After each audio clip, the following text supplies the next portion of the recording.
Nako, heto na mga kaubayan, contempt na. Ala, Tuta Soto na karma na. Yan po ang ating pag-uusapan at bibigyan ng reaksyon sa video ito.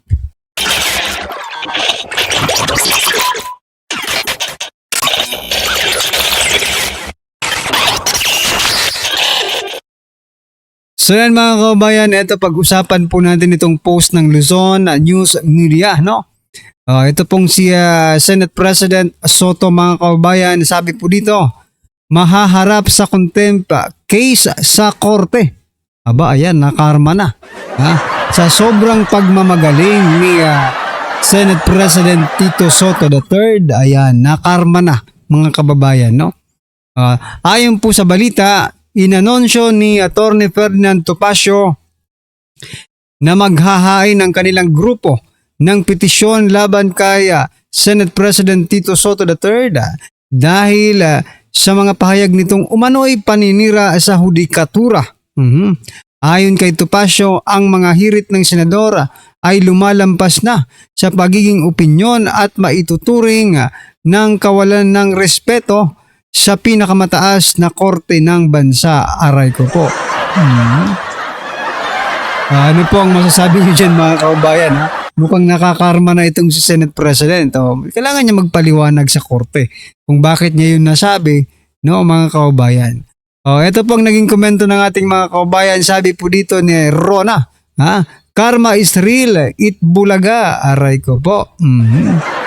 Sabi naman po ni John Michael, mga kaubayan, John Michael Tipon, opinion lang naman yan ni Senator Soto. He is entitled to free speech. If the court grants the contempt, prayed for, we are no longer a democracy because we don't have a right to criticize the act of government officials. Well, anyway, no, karma lang ito, no? Karma lang po ito sa kanila mga kababayan kasi tingnan niyo yung ginawa nila sa mga vloggers, di ba? Ganun din eh. Kung ano po yung, ito naranasan din, no? Karma nga eh, no? Kung ano yung ginagawa nila sa iba, ganun din po ang nangyayari sa kanila. Di ba? Nakita niyo po ba yung ginawa nila sa mga vloggers? I know, hindi naman po yung si Soto, pero ganun na rin eh. Taga-gobyerno rin eh. Di ba? Dahil sa mga pagpapahayag ng damdamin, eto, kinontempt din nila yung ibang ano eh, di ba? Sa mga hearing. Alam natin yan kasi napapanood natin yung mga hearing na contempt. Ngayon, it's your time to shine. Senator Soto, para ikaw naman ang ma-contempt, di ba? Sabi po dito mga karibin natin haba naman itong ano na ito, komento. Dito na lang tayo, pili kayo tayo ng iba. Dapat at isama si Bunjing. Isama daw si Bunjing mga kababayan. Ayan. Go judiciary. What goes around comes around. Totoo. Well, anyway, ano pong inyong masasabi dito mga kababayan sa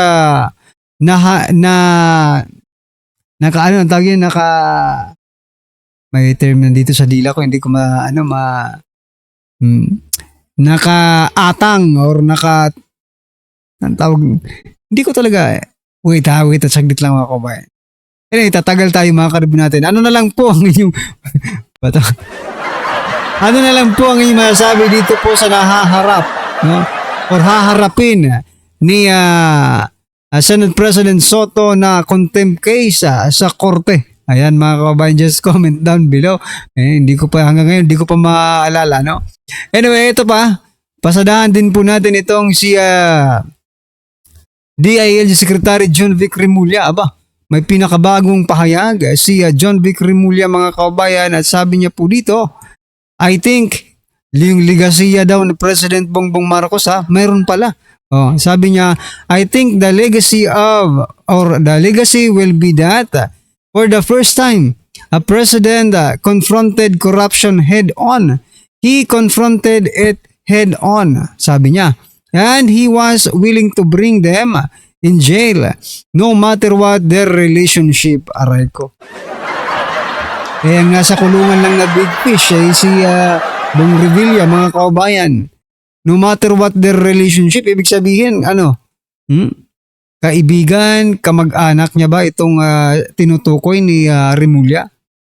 Pero tingnan nyo, sabi niya, legasiya daw ng presidente itong pagkompronta sa mga korupsyon.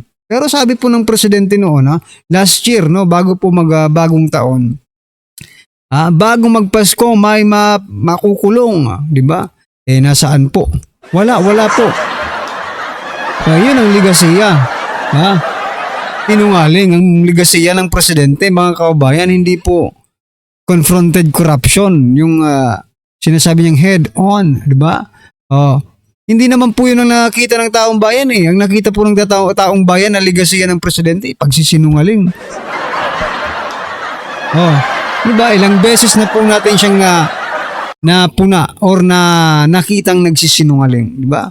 Maraming beses na, mga kabayan, hindi lang ngayon, di ba? Kaya malabnaw itong legasiya ni President Bongbong Marcos Jr. na sinasabi ni John Vic Remulla. Malabnaw. Ayan. Speaking of John Vic Remulla, mga kababayan, tatakbo po itong presidente at sabi niya po ay lahat po ng tag doon, yung mga walang tirahan ay bibigyan niya po ng tirahan. Aray ko po. Pacquiao. Pacquiao, Manny Pacquiao, ikaw ba yan? Manny Pacquiao, ikaw ba yan? Sa katauhan ni John Vic Remulla, parehas kayo ng pinapangako, no? Pabahay. Ito po naging komento ng ating mga kababayan. Ayon po kay Brian, if he is really sincere, ito na, if he is really sincere, Marcos should have started with returning the ill-gotten wealth. Totoo, di ba? Sabi pa po dito ni Makala, fighting corruption is something that both leaders and non-leaders must do. If cannot be regarded as a legacy. If a president successfully combats corruption, the nation would improve, right? Pero ano pong nangyayari ngayon sa ating bansa? Kasi kung totoong linalabanan po ni President Bongbong Marcos Jr. ang korupsyon, nako, makikita po yan ng mga international community, mga foreign investors, and they will come here in the Philippines to invest, mga kababayan. Pero anong nangyari? Pabagsak ang ekonomiya. Imbis po na mag-stay dito yung mga foreign investors, nagsipulasan na, bumalik na sa ibang bansa. At ang masakit pa nito, hindi na po sa karatig bansa lang natin nag-invest, no? Like Malaysia, Taiwan. Doon po sila nag-i-invest, mga kababayan. Pero sa Pilipinas, lots. Nako.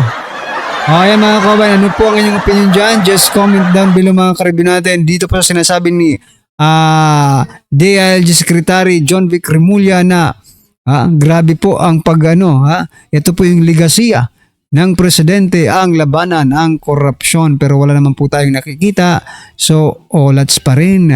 Yan. So just comment down below, mga karibin natin, at eto, pasadahan po natin ang video ito.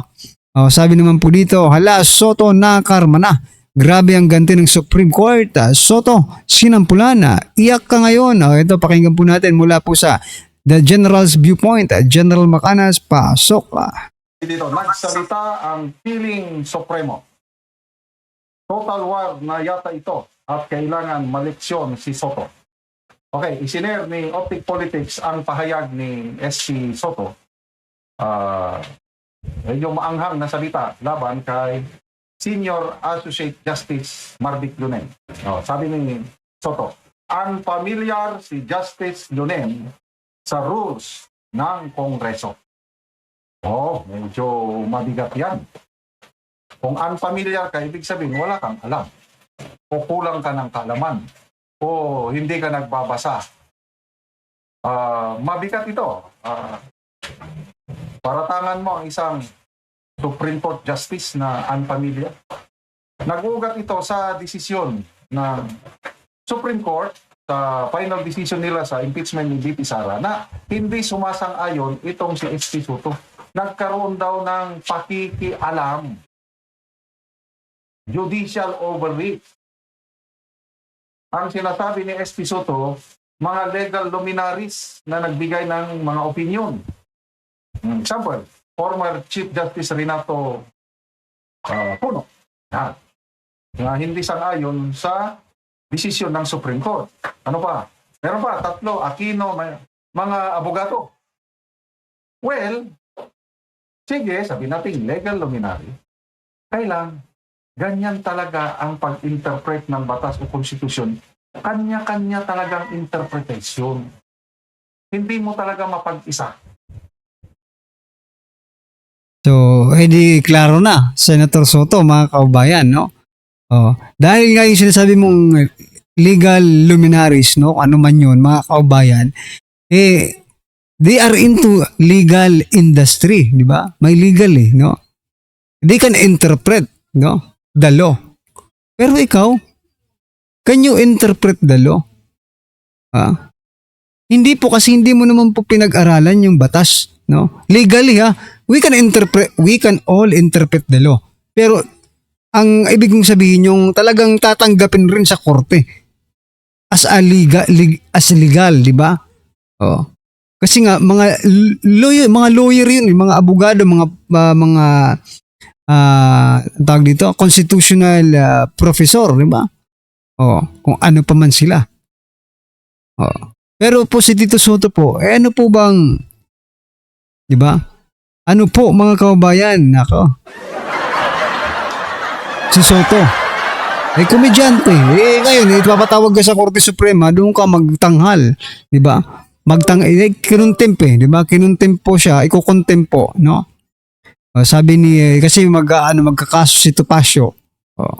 Kakasuhan daw at ipapakontempt. Ngayon, doon ka magtanghal sa entablado ng Supreme Court, Soto. Doon ka magpaliwanag. Ayan. Well, anyway, mga kababayan, ano po kanyang opinion, reaction patungkol po dito mga karibin natin? Just comment down below. Ayan, maraming salamat po. Please don't forget to like and subscribe. Maraming salamat po.